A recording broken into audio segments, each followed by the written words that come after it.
people still cold. Reparations is due, so just give me what you owe. Capitalists are the enemy, but we get treated like the villain. When prison is homicide, cause they making a killing. And war generates more loot, so that's why Bush is going off. Half cocked like Joey Buttafuoco, he don't care about jobs, it seems. So I gotta use my pen to get money like an ATM machine. The economy's at its lowest by far, so the black man gotta work hard like Mel Porno stars. To my soldiers at A Cobra, hold your head, it's not over. Jim Crow ain't dead, he just got a little older, more colder, so we gotta be less passive, more bolder. So the hell can wag the road, but the plan still ain't level yet. I thought you knew, only credit they'll get from me is an IOU, and I don't care about them. Greetings, family. Welcome to Conversation Reparations. Conversation Reparations, Conversation Reparations. This show is brought to you by NCOBRA, the National Coalition of Blacks for Reparations in America, on the first and third Monday of each month, informing you about happenings in the reparations movement, as well as giving you background and historical information, our historical information, we like to say, about what has been going on in reparations and movement as well. So today, we bring to you, and we're in a new format, and we're working out the technical difficulties to make all of that happen for you. So today we will be discussing hashtag Rally for Reparations, a profound gathering that happened in Atlanta on Saturday, July 4th, known as Independence Day in the United States of America. And we had a very different kind of a gathering, a very different kind of a message for our people on July 4th. And we happened to have the visionary and the brother who met with his comrades and determined that this was something that they wanted to do to bring into this movement. In Cobra, we have been excited ever since we saw the protesters in the streets.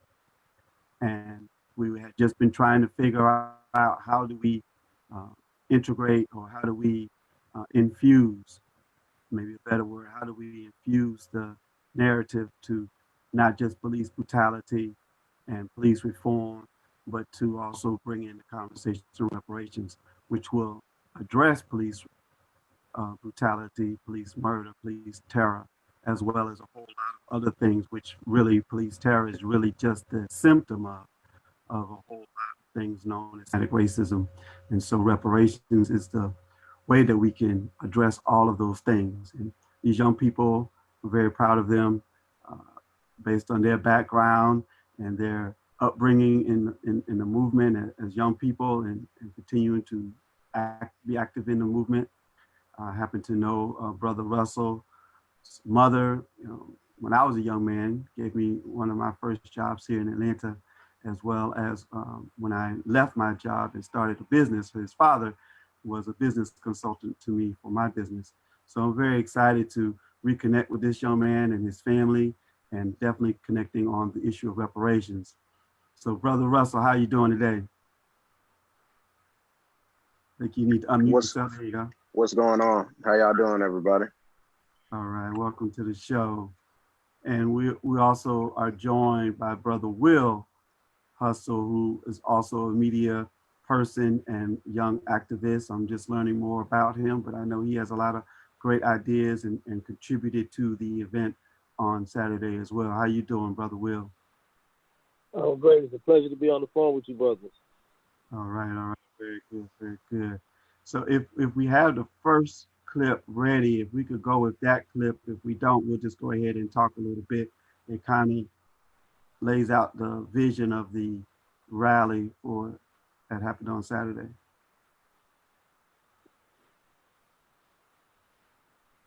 You said we're waiting on the clip first? Yeah. Okay. Oh, do we have that clip, brother?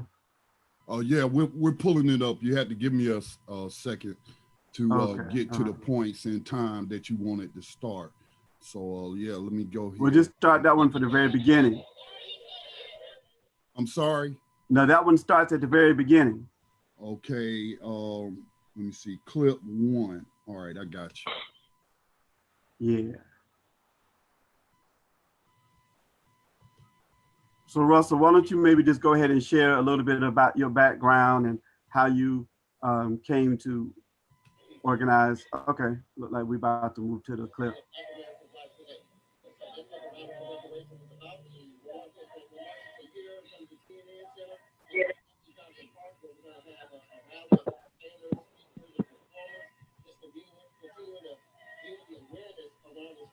No, I'm not able to hear it clearly on my side. Back in the Civil War with our 40 acres and a mule, we never received that. So we've always been a permanent underclass. Give me just a second. As I said, we getting acclimated to this platform. I forgot to put share the audio in the clip. So let me go ahead and restart that. Y'all should be able to see it on your screens once it comes up. All right, here we go. Optimize share computer sound. Okay, here we go. Economic condition of Black people that'll resolve a lot of our issues that exist in the Black Americans' life today. And so that's what the Rally for Reparations is about. We're marching from here in front of the CNN Center up to Cleopas Johnson Park, where we're going to have a rally of entertainers, speakers, and performers, just continuing to build the awareness around this word called reparations. A lot of young people don't know what reparations is, but it was promised to us back in the Civil War with our 40 acres and a mule. We never received that, so we've always been a permanent underclass as a result. And not having the wealth, not having the access to capital, not having the generational wealth to pass down to our kids to better their standards. So that everybody's starting from zero, and so we want to end that. We have a lot of plans that are in place from a lot of Black leaders. Dr. Claude Anderson, Dr. Martin Luther King wanted land grants. Elijah Muhammad said land. So we're looking for reparations for atonement for America's original sin. And we truly think that'll be the changing factor that'll change the lives of Black Americans in America. Where do you go from here? You'll rally here today, and then what's next? All right, so there is a bill, H.R. 40, that's already been introduced to Congress. H.R. 40 is to develop a commission to study the feasibility of reparations, right? There's already 120 plus representatives and senators that have sponsored this bill. We want to continue to build awareness around supporting this bill and making sure that we're putting politicians in office that will support this bill and help it get pushed through. It's not only studying the feasibility, but it's also going to decide what remedies would be dispersed to the descendants of African American slaves. So, and that's what we're looking for. That's what's next. How does your agenda for reparations and things that other people are here marching for, how do they relate? Well, so they all coincide. If you really think about it, George Floyd was killed for a counterfeit $20 bill. Mike Brown was killed for a pack of Swishers. Eric Garner was killed for selling loose cigarettes. These are economic issues. People are doing these things because they don't have the economic resources to buy them. If somebody had access to capital or $350,000 per se, which is what Robert Johnson suggested all descendants of slaves get, then you're not stealing cigarillos. You're not trying to bust a counterfeit $20 bill. You're not out here trying to sell loose cigarettes, right? And that's what happens. This is what our white and Asian and other counterparts have that we don't have. And this is why we're always in the positions of being in communities that face militarized police. This is why the media kind of paints images of us that kind of says that we're criminal. And so the Rally for Reparations is economic reform, criminal justice reform, police reform, health reform, healthcare reform, education reform. It's all reform in one. It's not just about us getting money and us getting land. It's about reforming, rebranding the image of the Black man on the media and the Black woman in the media. It's about so many things, and we just don't want it to be solely focused on defunding the police or police brutality, because we believe that could be true in the end if we change our economic conditions in America. All right. So that gave a little of the background for the rally that was on Saturday. Brother Russell, why don't you give us a little bit of background about yourself, and then also what led you to organize this Rally for Reparations here in Atlanta? Sure, no problem. I hope everybody's listening is comfortable. Everybody got a good meal today, and it's safe, first of all. Yeah, I go by the name of Brother Russell, and I have a background, just from being affiliated. Just my family has been in the community, organizing the community nonprofit sector for over 35 years, with my mother having an organization called Holistic Stress Control Institute. And, basically I came from that background, but I, kind of was recruited into the music industry. um you know and I say recruited because I thought I was passionate about making it in music. People hear all these stories about, yo man, I slept in my car, I waited at Universal Records, I camped out just to give my demo tape to this record executive, or you know what I'm saying, I spent my last $50 on studio time. But you look at the amount of advertising that is targeted young Black men, as far as the amount of messaging that goes into advertising and targeting young Black men. So, I thought I was passionate about making it in music, but I realized I was recruited into making it to music, recruited by an agenda, that, continues to push an image of African American men that is a false narrative. Is it a very slim sector of our community that shadows and mirrors the most of the lyrics that are coming out. So the reason why I say that is that with that, it's two things for that. For one thing is that I learned so many skills, making it to the top of the music industry, working with artists, from behind the scene, handling campaigns with, from Luda, to Ye, to, just a lot of artists that I work with behind the scenes, just handling a lot of marketing and strategy and just kind of rollouts. So on one side, I kind of have this guerrilla marketing and this large campaign strategy. But on the other side, I was focused on individualism versus the community, right? Because the main thing that people, learn, like in the 60s and the 70s, it was kind of about the movement. But if you think about it, the first advertising campaign for Black men getting shine was the civil rights movement. So what you had was the media. Anytime a young Black man was in school in the 60s or 70s, they saw these powerful Black men, images of themselves fighting the movement. So that's why you had the Black Panthers, 16, 17, or 18, because they grew up seeing MLK on TV. You know what I'm saying? They grew up seeing Malcolm on TV. They seen these strong Black men. So the message was continuous, right? So you had all of these people that were growing up to be revolutionaries. Why am I saying that? Why is that important? How do we go from Public Enemy to Souls of Mischief in tandem with NWA, all of these music, different kind of a genre of music that is diverse to one narrative that's being placed in hip hop? Why is that important? Because you have young men that are not thinking about freedom fighting. They're using their knowledge, they're using their magic for individualism. They're using their magic to push an agenda that proportionately puts us down. So I was recruited into the music industry. I was recruited into this work because the larger work of freedom fighting was not advertised. You know what I'm saying? And even though I grew up around it, that hold of the media is still grabbed me. So I'm saying that because it's really important to anybody's listening to understand of how powerful the media is. And me knowing how powerful the media is, coming from the music background, having an advertising background, managing campaigns upward of $150 million, I know how things get manipulated, and I know how messages are sent out. So basically, my background is kind of, I was kind of like the Steve Stout of the South. I was like one of the first dudes in the South that was connecting brand deals and hip hop, like really being the intermediary between the culture and brands, and being somebody that can speak the language of hip hop, but also go into the boardroom.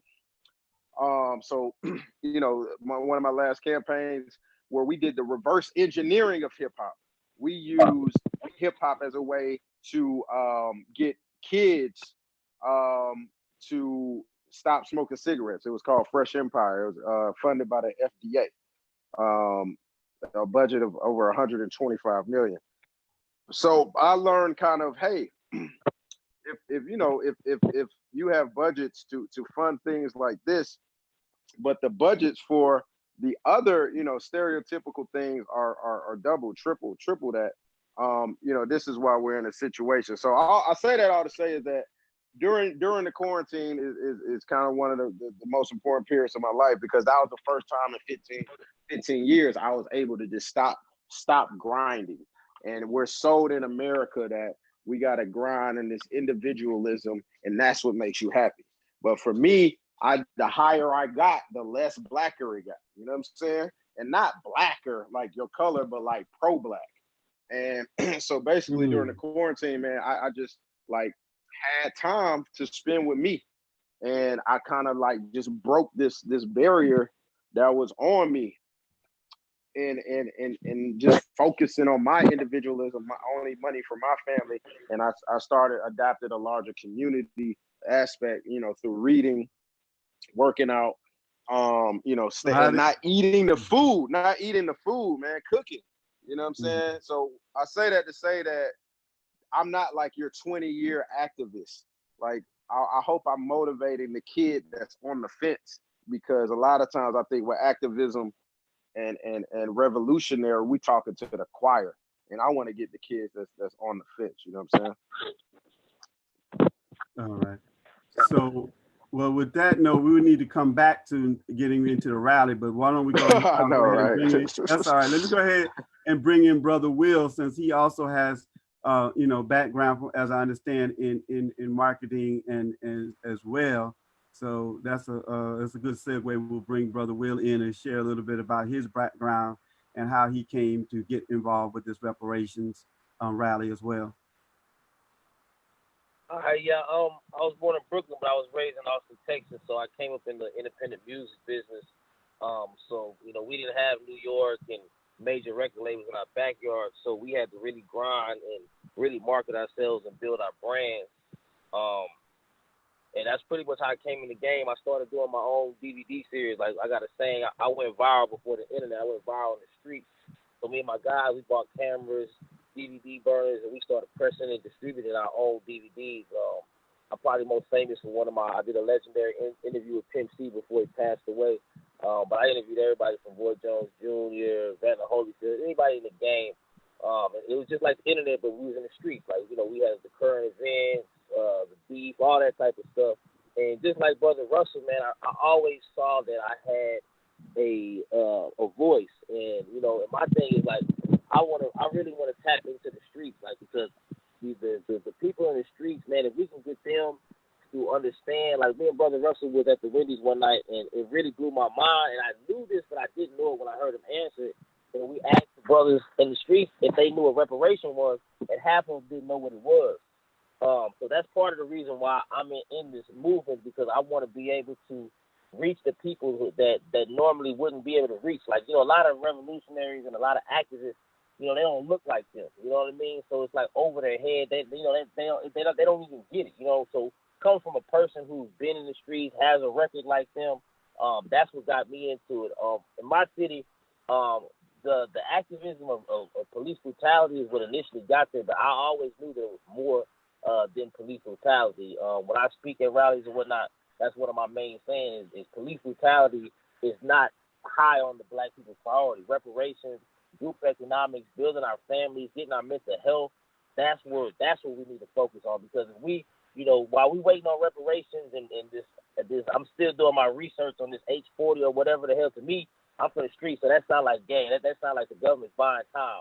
You know what I mean? Like, give us our money. Y'all know what y'all did. Y'all know y'all owe us. You know what I mean? But that's what I want to do, is like, I want to basically get it from the whole police brutality, and let's get to, because just like Brother Justin said in the clip that we played, if these brothers wouldn't be in the streets killing each other if they had something to do, if they didn't have to get out here and rob because they need a place to stay, because their mom's on crack and they 13 years old and they got to feed their little 8-year-old brothers and sisters. You know what I mean? So once we get our families and stuff in order, that's what it is. So the reason why I'm here is because I'm passionate about my people. You know what I mean? And I know that they're not woke, and we need to wake them up. And it's an honor to be on this phone. And like one thing I want to say about a lot of the rallies and what brought me to Brother Russell is I saw a lot of people, man. I've been out here protesting since the day the CNN Center erupted or whatever, and I've been protesting for a long time. And nothing ever happened in my city. Like in Austin, Texas, every month or 2 months before Juneteenth, since I was a little kid, a black or Hispanic gets killed by the police. You know, I didn't know Trayvon Martin, I didn't know Rashad Brooks, but I knew Pickles. They got shot 61 rounds at it, hit 10 times. You know, I knew Daniel Rocha, who was fighting for a taser with a cop, and she shot him in the back. You know what I'm saying? I know people for real. I knew Mike Ramos. He was driving away from the cops 2 months ago and got killed. So I have a real passion for the whole police brutality, but as I've been out there even then before rallying and rallying now, I don't see a lot of people actually doing things and even really saying what needs to be said. And when I got with Brother Russell, he was saying a lot of things. That's what got me to the rally for reparations.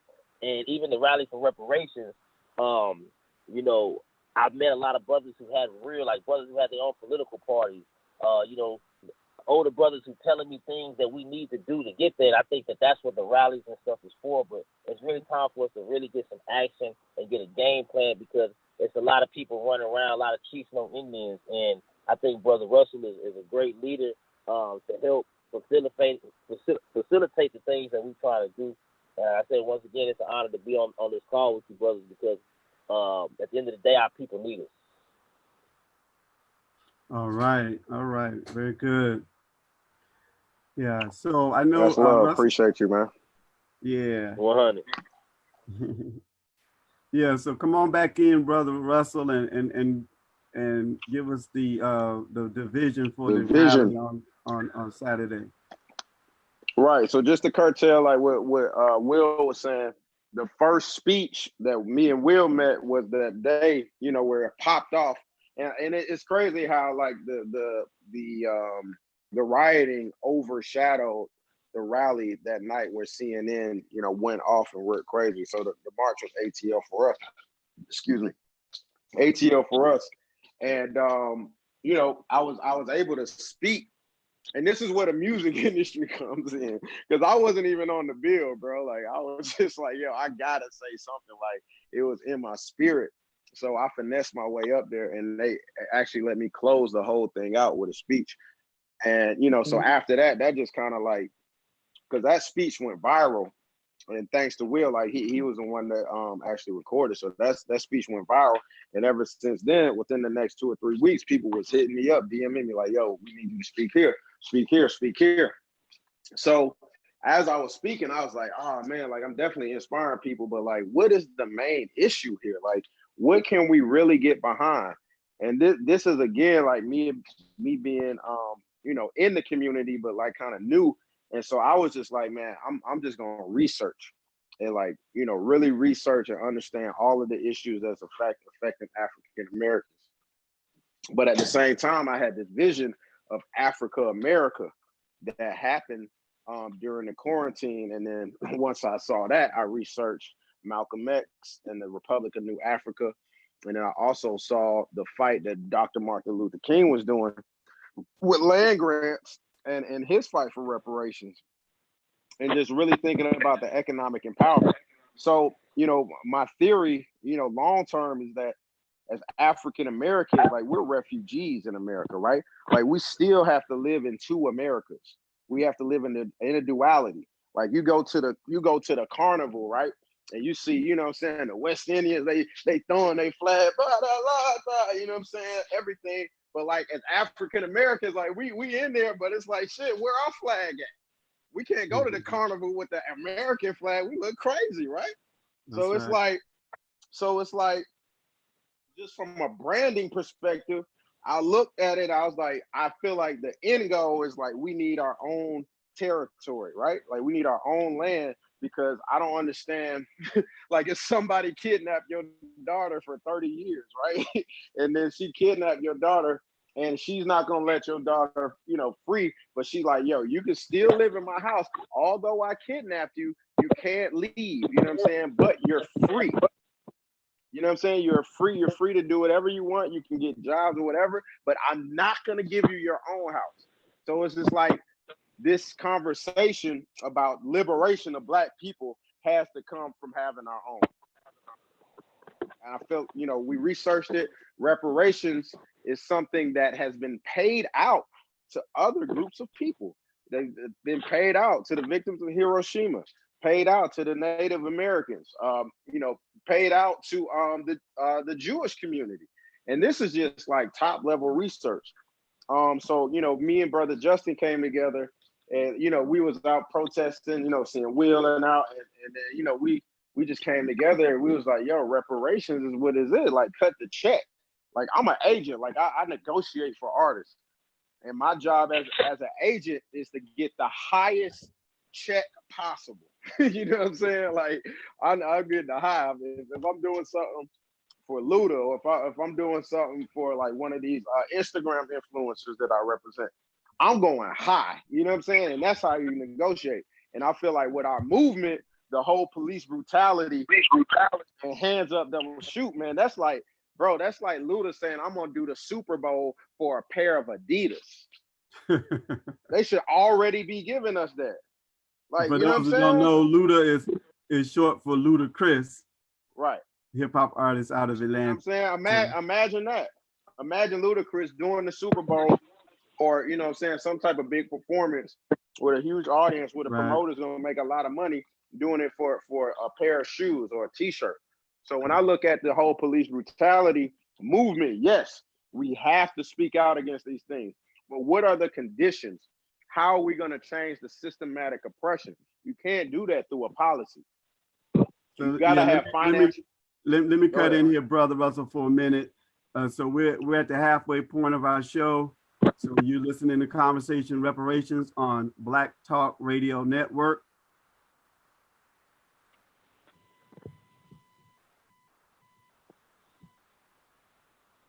I believe we Live have program scheduling. Visit us on the web at blacktalkradionetwork.com.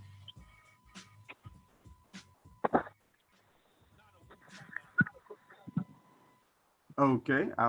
Thought the commercial might have been a little bit longer than that, but all right. So we're back with Conversation Reparations on Black Talk Radio Network. We are discussing with Brother Russell and Brother Will the rally for reparations that was held here in Atlanta on July 4th. The idea of bringing the conversation of what we can do beyond police brutality and police murder and police terror. What else can we do, and what also can really address at the root issue the causes and challenges in the Black community. And some of us elders, we feel as reparations is glad, and we're glad to see now that some of the youngers are getting on board and realizing that it's reparations as well. So I'll let you go ahead. I kind of cut you off, Brother Russell, so you can finish your point, and then we'll bring Will back in and talk about For where sure. we want to go from here with the next steps. Yeah, so basically, like, we understand there's a lot of issues affecting the Black community, right? But we have to understand the power of economic empowerment. We have to understand that, when a lot of industries were created, we didn't even have an opportunity to be a part of that. And, so we, collectively, what we wanted to do as an organization with the Black Agenda Group mainly was rebrand reparations in a sense where your average Joe, your average, 18-year-old, your average 17-year-old, or, what I'm saying, like Will said, somebody might be in the streets, you know what I'm saying? But at least understand what it is, because that's kind of the first phase of our, campaign, is just, educating and branding reparations. So we was like, all right, cool. What is the issue that everybody can get around? Because we don't want this to be reactive. You know what I'm saying? Because like with Trayvon Martin, like everybody mobilized and organized a riot, and then that dies down. And then Mike Brown happens. You know what I'm saying? Everybody's mad, and then that dies down. And then Eric Garner happens, and then that dies down, and then so forth and so on. And then you go to George Floyd. which really ignited everybody. What it was a perfect storm, but it was still reactive. So our vision is like, That's right. yo, if we have 10,000 people in the streets, once we educate all these people daily asking for reparations, we control the narrative, right?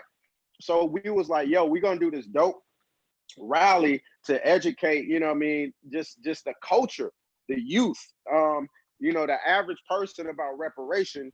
And we want to do it with some sauce. We want to do it with some swag. We want people to rebrand activism and look in a way that when we do events, it's going to be educational, it's going to be informative, it's going to be powerful. And man, it was an overwhelming success. I have to pat myself on the back. You know what I'm saying? I got to pat my team on the back. Like over 100,000 views on Facebook.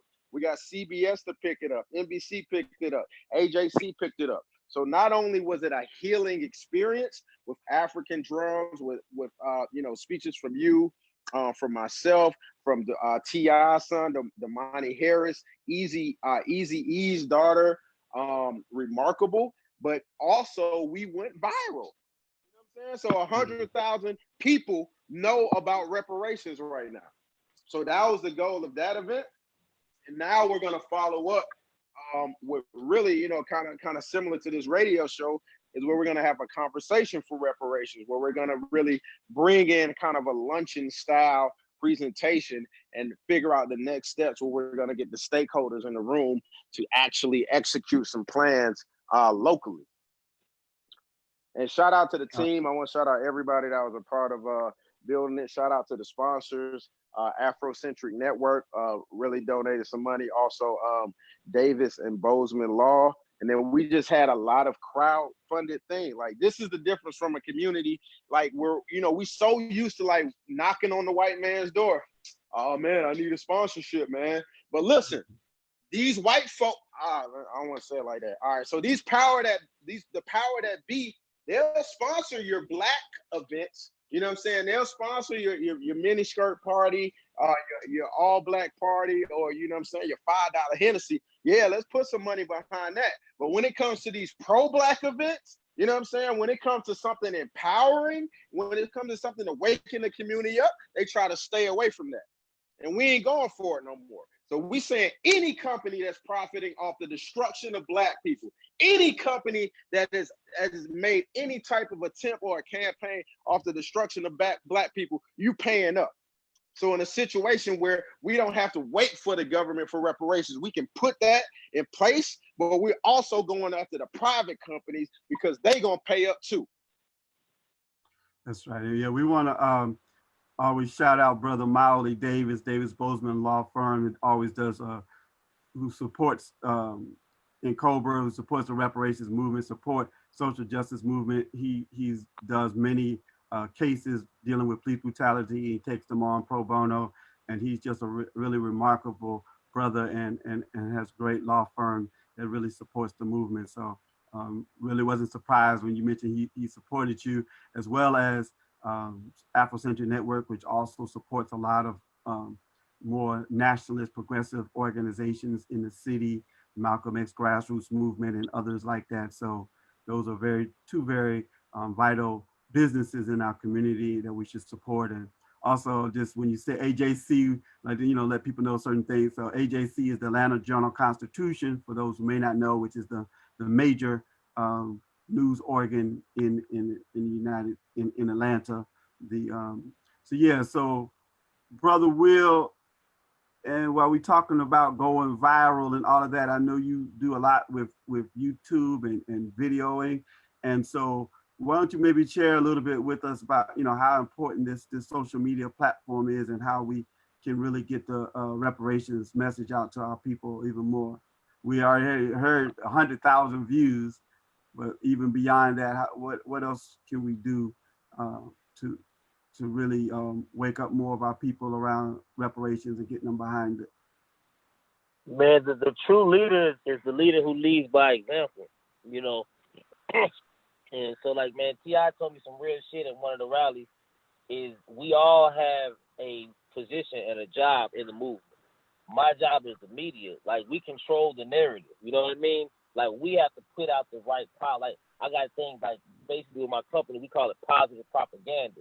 We need to put out positive propaganda. Like if you let the oppressor's media outlet tell our story, he's gonna tell it the way he wants to tell it. So when we take control of the social media, the documentaries, the educational things, we can tell the story the way that we want to tell it. You know what I mean? And that's why we've been losing from the beginning of time. You got to think about it. Before Bill Clinton and his regime, I hate when people try to say he's a black president. He did the worst thing to black people ever. In 1995, before 1995, 96, these are facts. This is a conspiracy theory. The TV was Fresh Prince of Bel-Air. It was Family Matters. I wanted to go to college. I wanted to go to a black college because different world. Because Bill Cosby showed me that going to a black college was cool. But when Bill Clinton and his people got into office, and the people who funded his election wanted to get people to go to their private run prison, it went from minister society, boys in the hood. You can go to my mom's house right now and look at pictures of me before 95, 96. I wear blue now because I'm a gang member. But before then, I wanted to be like Fresh Prince of Bel-Air. And I had red hoodies, and all I wanted to do was have a flyest shoes and date pretty girls.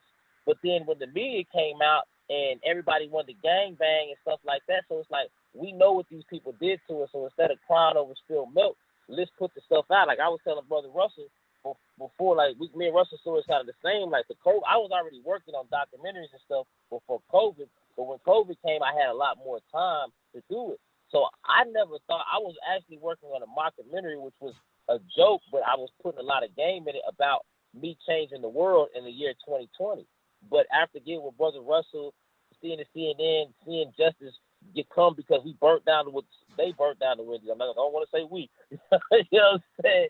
But seeing the action that we did and what's really happened, I feel that we can really change the world. And my job is basically to do the media. Like I got a lot of great interviews at the rally for reparations. So that's what I want to do. Is I want to take the knowledge that that the brothers taught me, the elder brothers, the younger brothers, stuff I heard on stage, and put it in a documentary because, like I said, me and Brother Russell was in the street, and half these cats didn't know that what reparation was. So one of the things that I want to do is I want to wake up the streets because the streets don't understand that the government, the corporations, the oppressors are making money off of you going to jail. The reason why you don't know your daddy is because the government put crack cocaine and broke up your home. You see what I'm saying? I want to put out documentaries to wake these people up because we don't know. A lot of white people, a lot of them know too, but a lot of them don't. Saul Williams said stealing us was the best thing they ever did, but that's not what they tell their kids. You know what I mean? So I feel like with the vision, and my job is to wake people up through these documentaries, through these skits. Let's put out some positive movies that talk about things. Because a lot of time, like a lot of my, like I tell you all the time, the niggas who raised me in the street, they didn't have no daddies. They daddies was Bushwick Bill and Willie D and the Ghetto Boys. And if you go back and listen to the Ghetto Boys music, those were political rappers. You know what I mean? Listen to what they were saying. You know what I mean? So I was built different. The people who raised me, that's what they come from. You see what I'm saying? So and that's what we need to do. And Brother Russell, you said something about that's another documentary I'm working on. If you think about the time, right, when hip hop was created, it was still in the 70s, right? So look at the rappers at that time.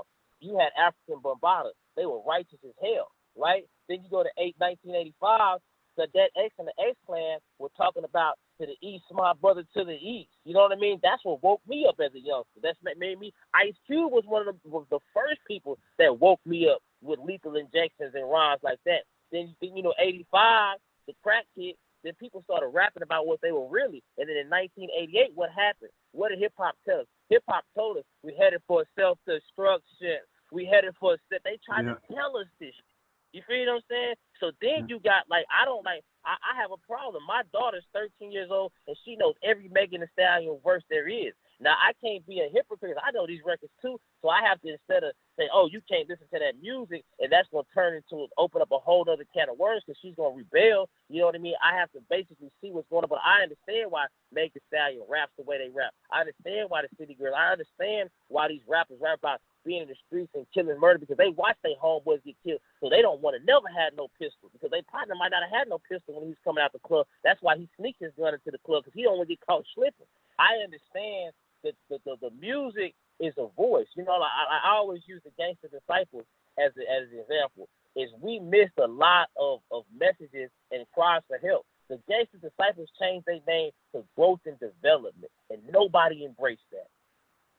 You feel what I'm saying? Nobody embraced that. The music that Brother Russell's talking about that we got to shut down, I agree with him 100%, but it's going to be so hard because these niggas, that's why you got so many rappers that talk about fake rappers and stuff like that. Why? Because there's real niggas in the streets who are rapping about selling drugs and doing because that's who they are. You feel what I'm saying? Then you got these fake wannabes who that's what they rap about because they know that that's what the oppressor and these major corporations are signing. You feel what I'm saying? So that's why you got to go, fake rapper this, and woo woo. But these are cries for help. So instead of saying, hey, man, we're going to shut down how you make your money, how can we give these niggas a new outlet? How can we say, hey, make a positive song, I'll buy it. You know what I mean? Right. That's what you got to do. You know what I mean? Yeah. And, you know, it's interesting when you talk about that hip-hop trajectory. A lot of us talk about that, how, you know, hip-hop came out, you know, with a conscious message. And then there was some periods where it kind of went into the individualism that Russell talked about earlier, but then we'll come back with more conscious rappers always interspersed in there. And then what happened though, it seemed like at a later phase of hip hop, you still do have some conscious rappers, but they aren't mainstreamed enough. Well, you have a few like, you know, Kendrick Lamar, which, you know, some people might, you know, debate, or J. Cole or what have you. But, you know, the challenge has been to have, you know, some big name and conscious along with the not so conscious. Well, that's a whole conversation. But one of the things that you said that struck me, and I mentioned this before and even talked to some folks like Dead Prez and KRS-One and some other people about, you know, creating a reparations rap, you know, similar to like Self-Destruction, where it'd be like a compilation of different well-known hip-hop artists to do that, and then and each one had their own hook or whatever, and then there would be individual songs on there or collaborations with one or two, you know, so it could be a whole CD with different reparation songs on it, but one main reparation song compilation of different collaboration with different artists. But anyway, let's do this. Let's get a little of the energy from the rally itself. We're gonna bring up attorney Griggs, Gerald Griggs, who also works with the NAACP, the Atlanta chapter of the NAACP. He's the second vice president of the NAACP. So when we roll out that clip number 2. For rights of everybody for a long time. You know what I'm saying? He's organized countless rallies. He's been doing a lot. Okay. We had it there. Power, power, power, power, power. Right now. Right now. Right now. Right now. Say power. Right now. Power. Power. Power. Power. All right, y'all give it up for Attorney Griggs right now. Yes, sir. So what's going on, guys? Do y'all realize the significance of what you're doing right now? 37 straight days. 37 straight days of protests. And we are finally talking about the root issue. The root issue is the repair of a people. That's it. The root issue is what white supremacy has done to people of melanated color, people that have melanin in their bodies. And I'm proud of you. I'm thoroughly proud as somebody who's organized many of the rallies, many of the protests. But we cannot get distracted. We cannot get distracted because there are some brothers that can't be here, like Rayshard Brooks, like Jimmy Atchison, like Oscar Kane, say his name, like Kane Rogers, say his name, like Veltavius Griggs, say his name, like Corey Ward, say his name, like Katherine Johnston, say her name, like Alexia Christian, say her name. So when you have an issue, you have to get to the root cause of the issue. And the root cause of this issue started 401 years ago with slaves, not indentured servants, not individuals who chose to come here, but individuals that were bound, hand and foot, dragged off a boat at Jamestown and forced to work the land. And we are here 401 years later, demanding that we get our just restitution, our just repair. And so as an attorney, I know exactly what that means. Because after a criminal issue, you have to pay a fine and restitution. But what happens when you murder, rape, pillage, and try to destroy the very essence of a people? What is the recompense for that? And so that's the question that America must ask itself on its birthday. And I stand here like my brother Frederick did. What is independence for the descendants of African chattel slaves? What is our 4th of July? Called Juneteenth. And so as we force America to be what it says on paper for everybody, it's time for us as a people to come together in unity and demand from our government what is just and what is right. No 40 acres, no mule, no land, no money, no nothing. So how can you tell a man or a woman to pull themselves up from their bootstraps when they don't have any shoes? How can you tell a people to deliver themselves from poverty when you put them off the plantation with nothing? So as a fifth generation Georgia, a son of this red clay, it's time for Georgia. It's time for America to live up to the reason why they popping them doggone fireworks. That's right. Because we tired. We been tired. And when you see a brother have his neck be kneeled on for 8 minutes and 46 seconds, when you see a brother off of University and Pride shot in the back and kicked, what do you think's gonna happen? So I'm proud of these organizers. Thank you. Thank you. You guys brought... Y'all can clap for that. Yeah, you can clap for that. You can clap for that. You guys brought the solution to the protests. It's time for us to make America realize equity and equality for all. So I heard the new slogan. We heard it through the march. Cut the check. Cut the check. Cut the check. Cut the check. Cut the check. Cut the check. Cut the check. Cut the check. Cut the check. Cut the check. Cut the check. Cut the check. Cut the check. Cut the check. Because when you cut the check, we will rebuild Black Wall Street. When you cut the check, we will rebuild Sweet Auburn. When you cut the check, you're going to see how a people rise like the phoenix from the ashes, like this city did. And so I am proud of these organizers. I'm proud to stand shoulder to shoulder with you. The NAACP stands shoulder to shoulder with you, demanding reparations and demanding it now. So I want you to do me a favor. When you go home, I want you to research House Resolution 40. Then I want you to get on your cell phone.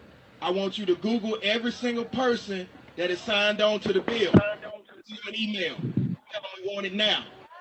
And then I want you to Google all the people that have said, no, we're not going to talk about reparations right now. It costs too much. We're not ready for that conversation. Tell them we're going to vote you out. That's it. We're going to vote you out. Out of here. Because it's time. 401 years. It's been time. We've been tired. It's about time you cut the check. So again, we stand with you. We will continue this protest until we get justice for every single family that has been the victim of police brutality. But it's time for America to realize that your black brothers and sisters are demanding. We're not asking anymore. We're not begging. We're not just marching to get exercise. Because the next march, we might pull up. You know we like to pull up. Yeah, we do. And there's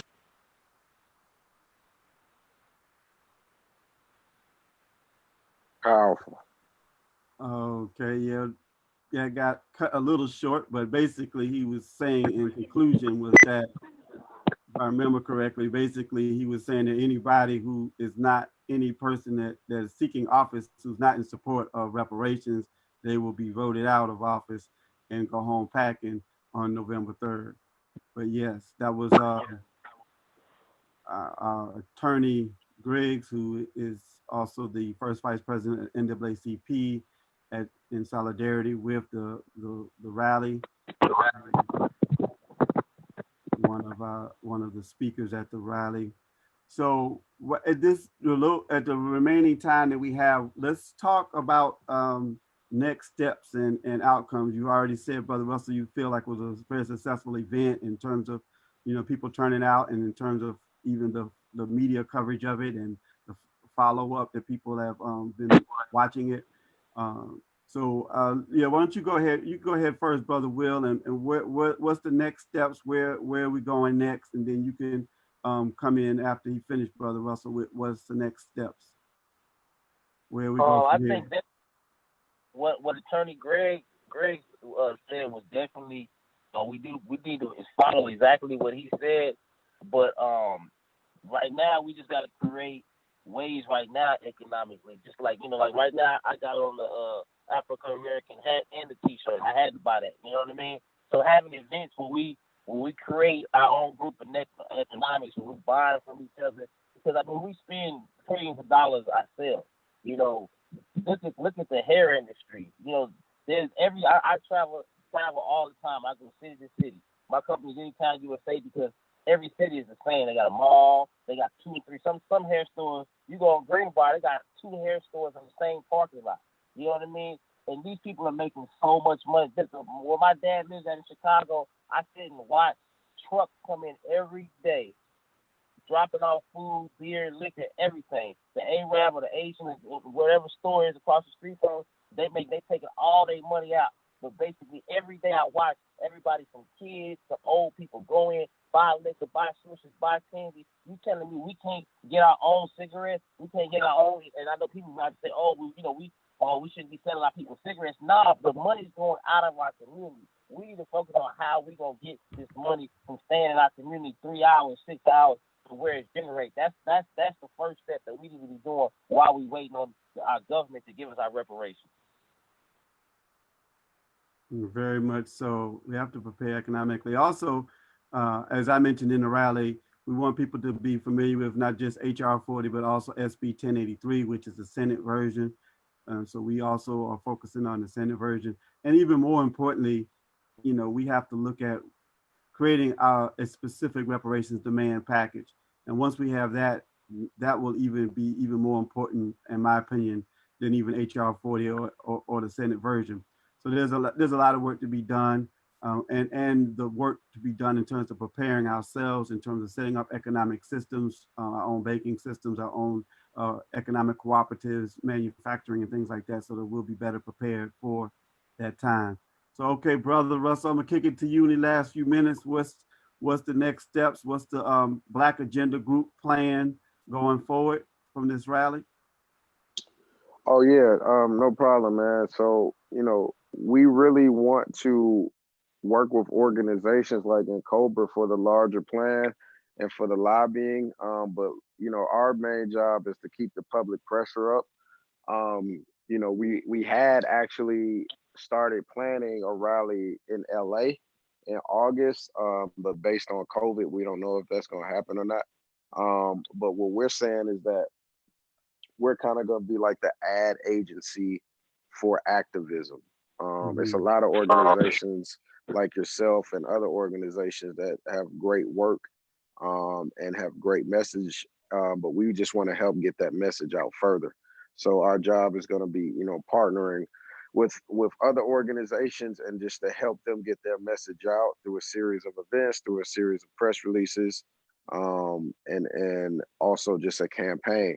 But while we're waiting on the general, reparations to go through in the Senate and the House of Representatives, what we're saying is that we can get pilot programs now in Atlanta. I just came from Seattle. They have a community called Africa Town, where they literally, the public schools in that community fly red, black, and green flags. A public school, you know, they have street walks that are painted red, black, and green. They have, you know, community businesses. So we're gonna put public pressure locally, from a civic level, but we're gonna really go after these companies to say, hey, we can get reparations now. Like, we don't have to wait for this large check to be cut from the government. We can pressure these private corporations to donate, you know, to the cause and say, hey, we want this. If we have a community that we're trying to build, these brands that have been profiting off Black culture, we can go after it. So that's kind of the, you know, the next plan with the Black Agenda Group. We're really trying to go after private companies and get money. We just did a photo shoot. You can go to the Black Agenda's page where we, you know, really just promoting positive Black images and putting out those images. Where is the campaign that's just, you know, for positive African American imagery?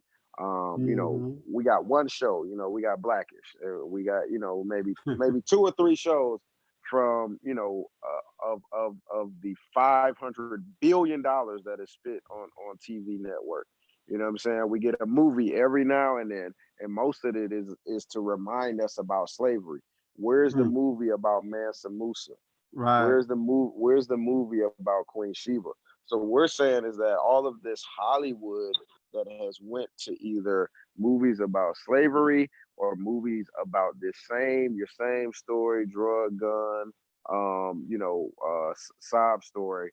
We're saying we want to pressure these private companies to give the Black Agenda Group money where we are gonna fund positive projects that affect the African American community. So that's kind of, you know, the next steps. But the immediate next steps is to follow up from the rally and to have a conversation about reparations where we have, you know, stakeholders in the room. We may have a public audience, but we, you know, kind of do a panel discussion about reparations and the next steps where we can say, hey, you know, Keisha Lance Bottoms, you know, we this is Wakanda, right? This is what you ran on. So why can't we have a community that is designated to African American businesses, that is designated to African American educational curriculum, that is empowering from that doesn't have to be approved on the state level. So, you know, it's kind of a civic push, a public push, and then also, you know, really, you know, pushing with private companies. And make sure y'all follow us at the Black Agenda Group. That we spell it regularly. And then also theblackAgendaGroup.com. And then you can follow me at the Hustle Brand, THEHUSTLEBRAND. All right, brother. Will, you want to give out any media, any contact information for yourself? Yeah, YouTube is Will Hustle TV. On Instagram, Will Hustle TV Reloaded. And I do want to say one other thing I forgot about. With everything that we got going on and the power that we're doing, we really need to plan the biggest organized boycott ever. Like boycotts, we keep forgetting about boycotts. Like boycotts, and I gotta say, man, in the streets, right, when you disrespect somebody, like you can get killed for disrespect. You know what I mean? Well, Roger Goodell, Jerry Jones, y'all been mighty disrespectful. You know what I mean? So are we gonna keep wearing and going to your games and you keep disrespecting me and my people? You feel what I'm saying? Like we really need to get some real boycotts. And like Brother Russell said, it's like we got to keep this pressure going. And I think boycotts is really where we need to be at. All right. Well, boycotts is a whole conversation, but I just wanted to say, and we really didn't talk about it at the rally. I meant to talk about it, but you know, in addition to HR 40 and SB 1083, NCOBRA has been working with other people and other cities as well as states to what we call localizing HR 40. So you actually have a city already, Evanston, Illinois, has already passed a bill for their city to create a reparations commission and to start putting money directly into the hands of people in their community. You also have City of Chicago, which has just set up their reparations committee. They had a few little challenges with the mayor, but they're moving forward with that. And you also have states like California, New York, and several other states, Pennsylvania, that are also looking at statewide reparations legislation.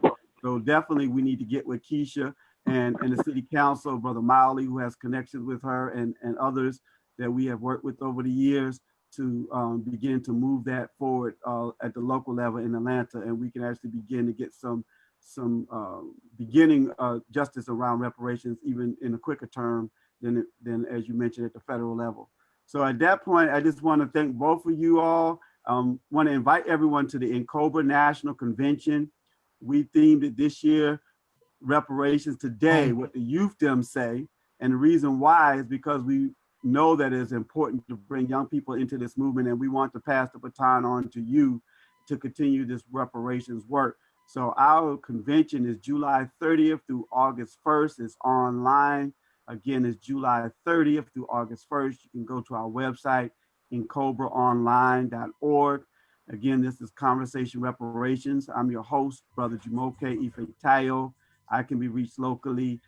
We now have upped our social media game. So you can reach NCOBRA at National NCOBRA on Instagram, National NCOBRA on Facebook, and National NCOBRA at NCOBRA 40 on Twitter. And you can reach me at reparationsj@gmail.com. Also at 678-437-7882, 678-437-7882. We thank again our engineer, Brother Scotty Reed, and our guest, Brother Russell Trotter, who was a visionary behind the reparations rally in Atlanta, as well as Will Hustle with his media and as part of the Black Agenda Group as well. And Brother Scotty, were you trying to say something in there? Oh, actually, no. Okay, I thought I heard you try to say. All right, again, you've been listening to Conversation Reparations, Conversation Reparations, Conversation Reparations, brought to you by NCOBRA. We'll see you at our national convention. Still gotta work like a slave just to get paid minimum wage. Affirmative action, that's minimum aid. And like an aborted midget, it only lived a short time, cause they about to take it away with Proposition 209. I had a nightmare, it was an American dream. That's why I don't sleep.